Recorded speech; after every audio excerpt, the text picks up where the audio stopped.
Champions লিগের সঙ্গে Real মাদ্রিদের প্রেমের গল্পটা চলছে।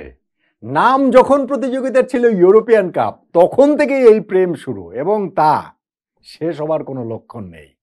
বরুসিয়া ডর্টমুন্ডের বিপক্ষে এই চ্যাম্পিয়ন্স লিগের ফাইনালে ওয়েম্বলিতে রিয়াল মাদ্রিদকে ঘাম জড়াতে হয়েছে প্রচন্ড রকম। বরুসিয়া ডর্টমুন্ড রিয়ালকে চেপে ধরে রেখেছিল ভীষণ রকম, কিন্তু পুরোটা সময় জুড়ে আমার ধারণা সবাই জানতেন যে কোনো না কোনো সময় রিয়াল মাদ্রিদ ঠিকই রিয়াল মাদ্রিদ হয়ে উঠবেন এবং তারা চ্যাম্পিয়ন্স লিগটা জিতে নেবেন, এবং এক্স্যাক্টলি সেই কাজটাই তারা করেছে। ম্যাচের প্রথম 65 মিনিট ডর্টমুন্ড খেলেছে, কিন্তু শেষ 25 মিনিট খেলেই রিয়াল মাদ্রিদ দুটো গোল দিয়েছেন এবং সেই দুই গোলেই 15তম বারের মতো ইউরোপ শ্রেষ্ঠত্বের মুকুট উঠল এই স্প্যানিশ ক্লাবটির মাথায়। এবং তারা সেই প্রথম যুগে যেই রকম ভাবে একটা আধিপত্য দেখিয়েছিল, সাম্প্রতিক সময়ে সেই আধিপত্যটাই যেন আবারও ফিরিয়ে এনেছে। ম্যাচটাতে আসলে ফেভারিট ছিল রিয়াল মাদ্রিদ। বরুসিয়া ডর্টমুন্ডের চান্স খুব কম ছিল, কেউ কেমন একটা দেখেনি, কিন্তু ডর্টমুন্ড যেই খেলাটা খেলেছে স্পেশালি ফার্স্ট হাফে, সেটা আসলে অ্যামেজিং। ওই ফার্স্ট হাফে যদি ডর্টমুন্ড 2 গোল 3 গোলেও এগিয়ে যেত তাহলে আসলে কারো কিছু বলার ছিল না। ওইখানে একটা শট তাদের হচ্ছে কি, ওই যে ফালকোয়ের শট পোস্টে লেগে প্রতিহত হয়েছে। তারপরে আরেকটাতে হচ্ছে গিয়ে একটু জন্য আদেমি তিনি যেভাবে হচ্ছে গিয়ে কোর্তোয়াকে কাটিয়ে চলে গেলেন, ফাঁকা পোস্ট তার, কিন্তু একটু টাচটা হেভি হয়ে গেছিল, বাইরের দিকে চলে গেছিলেন, ফলে তিনি আর এইখানটাতে রাখতে পারলেন না। ওইরকম আরেকটা চান্স মিস হয়েছে। সাবিৎজারের একটা লং ডিস্টেন্স একটা শট, সেইটা কোর্তোয়াকে ঠেকাতে হয়েছে। আদেমি তো একের পর এক একেবারে পাগল করে ফেলেছিল রিয়াল মাদ্রিদ ডিফেন্সকে, এবং সেই জায়গাটাতে হচ্ছে গিয়ে কোর্তোয়াকেও খুবই ব্যতিব্যস্ত থাকতে হয়েছে। ফার্স্ট হাফে তারা এত সুযোগ পেয়েছে এবং সেই সুযোগগুলো যখন তারা কাজে লাগাতে পারেনি, তখনই মনে হয়েছিল যে মানে ঠিক আছে, যে এর জন্য বোধহয় তাদেরকে খেসারত দিতে হবে। কিন্তু রিয়াল মাদ্রিদ, তাদের কোচ কার্লো আনচেলত্তি যেমন রিল্যাক্স ছিলেন, রিয়ালও আসলে তেমনই রিল্যাক্স ছিল, এবং তারা জানতো যে তারা সুযোগ পাবে এবং তারা আসলে সুযোগ কাজে লাগিয়ে গোলটা করে দেবে। এবং সেই গোলটা করলেন কে? Danny Carvajal. কিভাবে করলেন? হেড থেকে।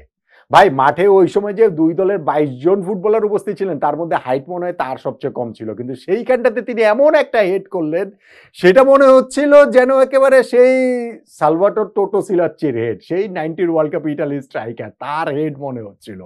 কি অসাধারণ একটা নিখুঁত নিশানায় তিনি বলটাকে পাঠিয়ে দিলেন, এবং সেই জায়গাটা থেকে ম্যাচের এটা কত 73-74তম মিনিট, এরপরে কি আর বরুসিয়া ডর্টমুন্ড রিয়াল মাদ্রিদকে ধরতে পারে?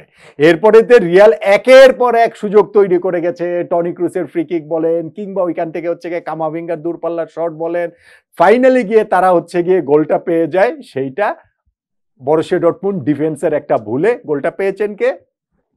Vinicius junior.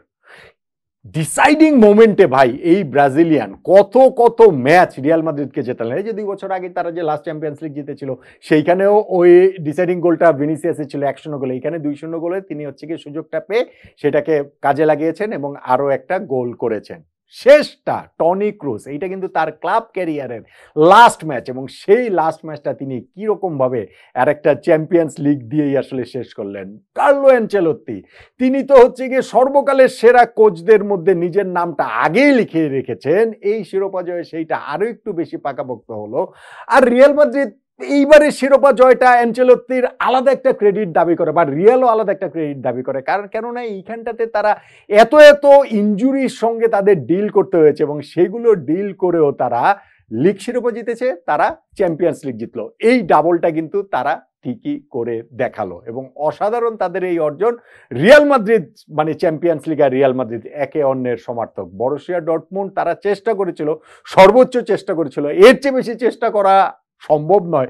ইনফ্যাক্ট 2 গোল খেয়ে তারা কিন্তু একটা গোল শোধও করেছিল, বল জালে গিয়েছিল, কিন্তু পরে সেটাও অফসাইডের কারণে গোলটা বাতিল হয়েছে, এবং এটা যথার্থই আসলে অফসাইড ছিল।